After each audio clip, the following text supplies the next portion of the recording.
Assalamualaikum warahmatullahi wabarakatuh. Alhamdulillahirabbil alamin, wassalatu wassalamu ala asyrofil anbiya'i wal mursalin wa ala alihi wa sahbihi ajmain. Puji syukur kita atas kehadirat Allah Subhanahu wa taala yang mana telah memberikan kita nikmat sehat dan nikmat iman sehingga kita dapat menikmati kesehatan pada hingga saat ini. Selawat beriring salam adalah kita hadiahkan pada junjungan Nabi besar Muhammad SAW. Semoga kita dapat mendapatkan syafaat di yaumul akhir kelak nanti. Amin amin ya rabbal alamin.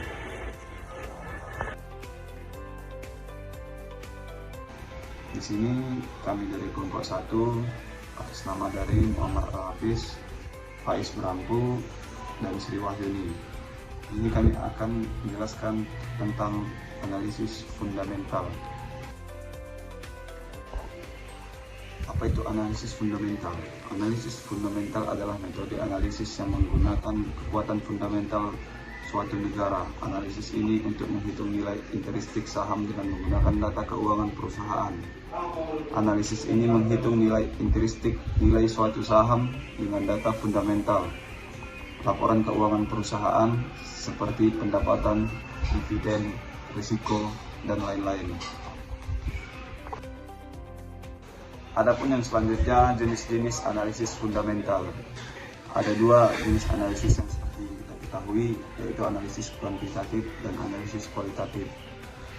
Analisis kuantitatif biasanya dipakai para investor dalam memahami data-data yang terdapat angka di dalamnya. Contohnya, investor saham yang mengecek laporan keuangan perusahaan tersebut, di mana terdapat nilai modal, aset, laba bersih, dan hal lain yang berhubungan dengan kondisi keuangan perusahaan. Dan yang kedua ialah analisis kualitatif. Analisis kualitatif yang dilakukan investor umumnya berupa persaingan perusahaan di pasar, model bisnis, kemajuan teknologi perusahaan, kualitas pimpinan, siklus bisnis, pertumbuhan industri, kondisi konsumen, dan lain-lain. Dan yang selanjutnya di sini ada fungsi analisis fundamental. Adapun fungsi analisis fundamental ialah mengetahui saat yang tepat untuk berinvestasi, membantu menentukan saham terbaik, mengetahui harga wajar sebuah saham. Ada banyak metode yang bisa digunakan untuk menghitung valuasi saham, misalnya metode price earning ratio, metode price to book value ratio, metode discount dividend model, metode discount cash flow, metode free cash flow. PER adalah rasio valuasi yang umum dan populer digunakan oleh investor. Cara kerjanya adalah dengan membandingkan nilai di pasar dengan laba bersih perusahaan per lembarnya.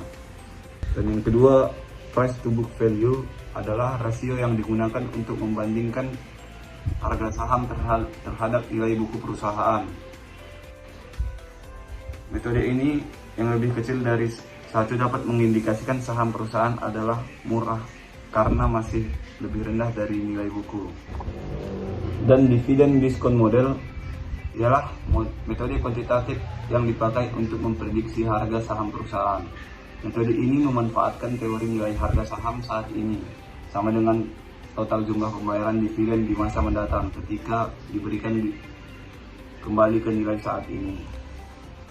Adapun metode discount cash flow merupakan suatu metode pemeringkatan proposal investasi yang menggunakan konsep nilai waktu uang. Dan yang terakhir, metode free cash flow adalah salah satu alat pengukur pertumbuhan kinerja keuangan dan kesehatan perusahaan. Biasanya, metode ini mewakili kas yang tersisa dari aktivitas operasional bisnis yang dapat digunakan untuk pembayaran dividen, ekspansi, atau pelunasan utang.